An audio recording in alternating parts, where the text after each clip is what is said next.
El horizonte de ceniza.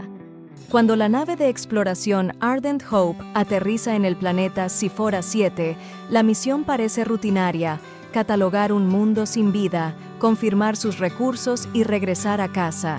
Pero el equipo descubre que la superficie está cubierta por una fina capa de ceniza que se mueve con voluntad propia, y bajo esa capa, un mar interminable de formas desconocidas aguarda. No hay animales ni plantas, pero la muerte acecha en cada respiración. La lucha por escapar no será contra un enemigo visible, sino contra un mundo que quiere asimilarlos. La primera vez que vieron Sephora 7 fue desde la ventana principal del puente, con el brillo dorado de su estrella bañando una superficie inmóvil. Parecía un planeta detenido en el tiempo, cubierto por un manto grisáceo que reflejaba la luz como si fuera polvo metálico. Desde lejos, no se veía nada que interrumpiera su monotonía, ni océanos, ni montañas, ni nubes.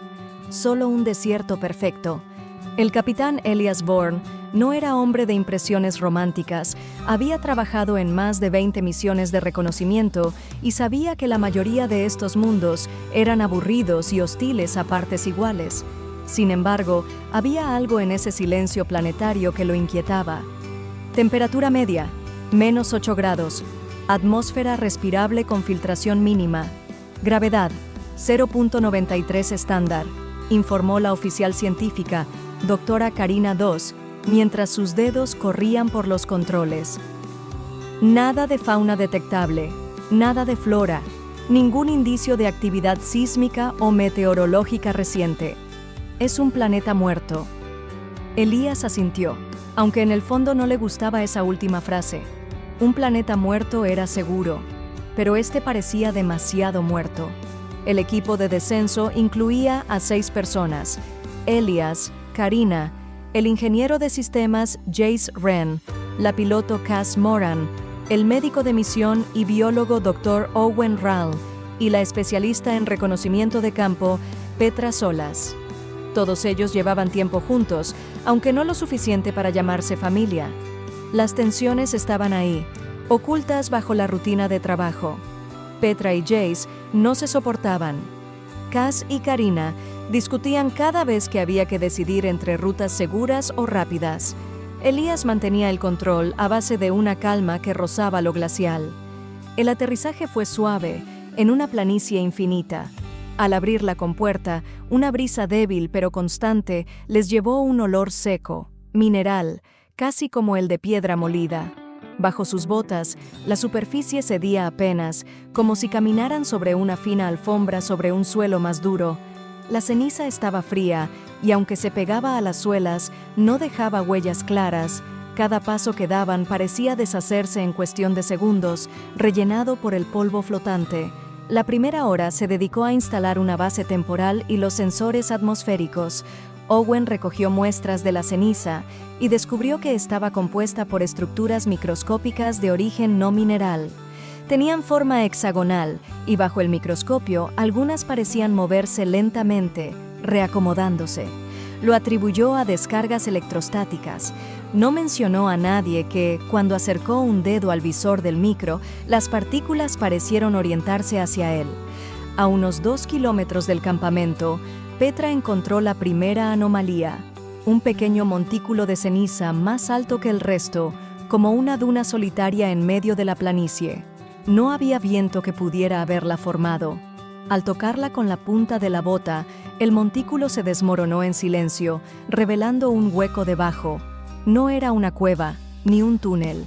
Era un espacio perfectamente cilíndrico, de unos 2 metros de ancho, que descendía más allá de lo que alcanzaba su linterna. Cuando informó al capitán, Elías decidió que lo inspeccionarían al día siguiente. No quería adentrarse en un agujero desconocido al final de la jornada. Esa noche, mientras todos dormían en la base, Petra se despertó sobresaltada. Había soñado que estaba enterrada bajo toneladas de ceniza, incapaz de mover un solo músculo, mientras algo recorría lentamente su piel buscando una entrada. A la mañana siguiente, descendieron al cilindro con equipo de escalada y sensores de luz. El interior estaba recubierto por una capa compacta de ceniza solidificada, como si miles de partículas se hubieran fusionado formando una pared lisa. A unos 10 metros de profundidad, la estructura se ensanchaba en una cavidad esférica. Allí, las paredes tenían marcas, no cortes, no erosión, sino patrones, líneas ondulantes que formaban espirales y figuras geométricas que se repetían como si fueran parte de un lenguaje. Karina, fascinada, tomó fotos y muestras, pero no pudo identificar el material exacto. No era roca, ni metal, ni ninguna aleación conocida. Mientras trabajaban, Cass, que se había quedado en la superficie vigilando, informó por radio: «Chicos, la ceniza se está moviendo». «¿Viento?», preguntó Elias. «No hay viento. Se está moviendo hacia el agujero». Al asomarse, vieron cómo una corriente lenta pero constante de partículas grises descendía por las paredes del cilindro, cayendo hacia ellos como una lluvia silenciosa. No parecía peligrosa, pero Elias ordenó subir de inmediato. Al alcanzar la superficie, el agujero ya estaba medio cubierto, como si nunca hubiera existido. Esa tarde, Jace notó que los sensores de presión y temperatura daban lecturas erráticas. Según los datos, algo bajo la superficie estaba emitiendo pulsos térmicos muy débiles pero regulares, como un latido. Elias quiso creer que era un error de calibración, pero Karina confirmó que la señal se repetía cada 72 segundos exactos. Esa noche, Owen no pudo dormir. Había dejado una muestra de ceniza en la mesa de su módulo para analizarla más tarde. Cuando la observó antes de acostarse, notó que las partículas ya no formaban un montón informe, sino un patrón espiral perfecto, idéntico a uno de los grabados vistos en la cavidad. No lo tocó, pero al apagar la luz, juró que la espiral se movía. A partir del tercer día, comenzaron las desapariciones. Petra fue la primera. Salió a revisar un sensor a apenas 100 metros del campamento. Su comunicador transmitió estática, luego un ruido sordo, como una luz distante. Cuando Jace y Elias llegaron al lugar, no había rastro de ella, salvo su guante izquierdo, parcialmente cubierto de ceniza. Lo más extraño era que la superficie estaba lisa, sin huellas ni marcas de lucha. Quedaron 5. Elias prohibió cualquier salida en solitario. Sin embargo, al día siguiente, mientras revisaban las lecturas, Cass se quedó mirando por la ventana del módulo hacia la planicie. En el horizonte, juró ver algo moverse bajo la capa de ceniza, como una onda que recorría la superficie a gran velocidad. No era un animal, no tenía forma definida, pero iba directa hacia la base. Elias ordenó activar el escudo térmico para sellar el perímetro, pero cuando las partículas alcanzaron la estructura, simplemente se adhirieron a las paredes, formando capas cada vez más gruesas. Jace tuvo que activar manualmente los sistemas de vibración para desprenderlas, y aún así, quedó un polvo fino sobre todas las superficies, incluso dentro de los módulos.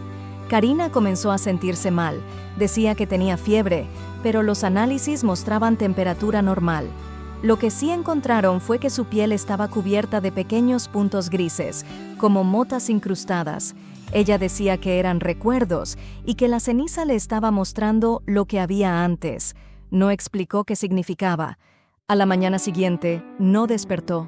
Su cuerpo estaba intacto, sin señales de violencia, pero al intentar moverla, se desmoronó en una nube de partículas que se dispersó lentamente por la habitación. Quedaban 4. Elias decidió evacuar. La Ardent Hope aún estaba en condiciones de volar, pero al intentar despegar, los motores principales se apagaron. Según Jace, las tomas de aire estaban completamente bloqueadas por capas compactas de ceniza, como si hubieran sido moldeadas para encajar perfectamente. Tardaría días en limpiarlas, si es que lograban mantener el perímetro seguro.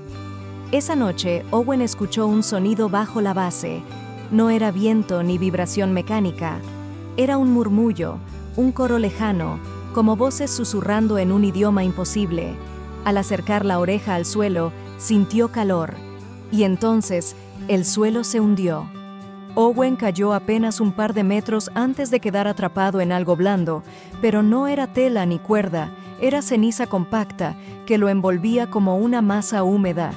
Trató de gritar, pero el polvo entró por su boca y nariz, sofocándolo. Sintió un cosquilleo en la piel, como si miles de agujas diminutas perforaran sus poros. No llegó a morir sofocado. Simplemente, la presión desapareció y cuando Elias y Jace llegaron, solo quedaba un hueco en el suelo que se cerraba lentamente. Ahora quedaban 3, Elias, Jace y Cass. Sabían que no podían esperar más. Pasaron horas intentando liberar las tomas de los motores, mientras el cielo se oscurecía con nubes de partículas que no habían estado allí antes. Cass notó que el sol ya no se veía con claridad. El aire se volvía más denso, como si el planeta entero respirara encima de ellos. En su cuarto día, las ondas bajo la superficie eran visibles a simple vista. Eran rápidas, como depredadores invisibles acechando bajo una piel gris. La ceniza empezaba a entrar incluso por rendijas selladas, acumulándose en esquinas y recovecos del interior. Elias propuso usar los propulsores de maniobra para levantar la nave aunque fuera unos metros y luego disparar los motores principales una vez libres. Jace aceptó, aunque sabía que aquello podía romper el tren de aterrizaje. Mientras preparaban la maniobra, Cass desapareció. No hubo ruidos ni alarma, simplemente no estaba. Su rifle quedó apoyado contra la pared y en el suelo, una espiral perfecta hecha de polvo. Elias y Jace no se dijeron nada. No hacía falta. Ahora solo quedaban 2. La primera prueba de propulsión levantó la nave un par de metros, lo suficiente para ver que bajo ella, la superficie ya no era plana. La ceniza se había retirado, revelando una estructura inmensa hecha de las mismas formas hexagonales que Owen había visto al microscopio. No eran aleatorias. Formaban círculos concéntricos que latían como un corazón, enviando ondas hacia el horizonte.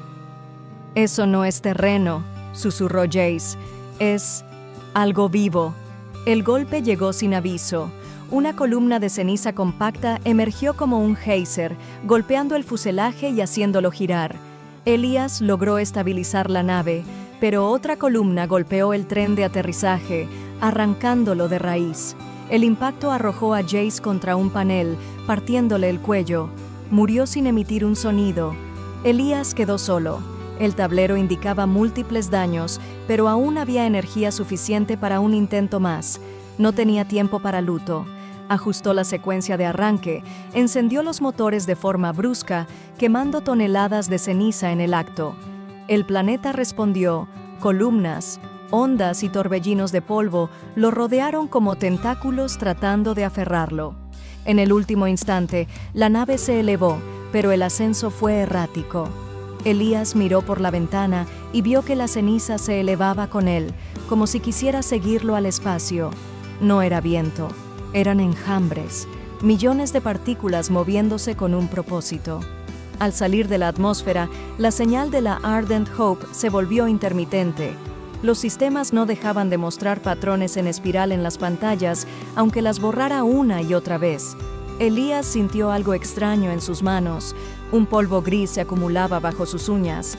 Entendió entonces que no había escapado. El planeta no necesitaba retener su cuerpo. Ya estaba dentro de él. En su último mensaje, antes de que la nave quedara en silencio, la grabación automática captó su voz, entrecortada. No. No es un mundo muerto. Somos nosotros los que... El archivo se cortó. La Ardent Hope continúa a la deriva en el espacio, con rumbo desconocido, y en su interior, en cada grieta, se acumula lentamente una capa de ceniza que respira.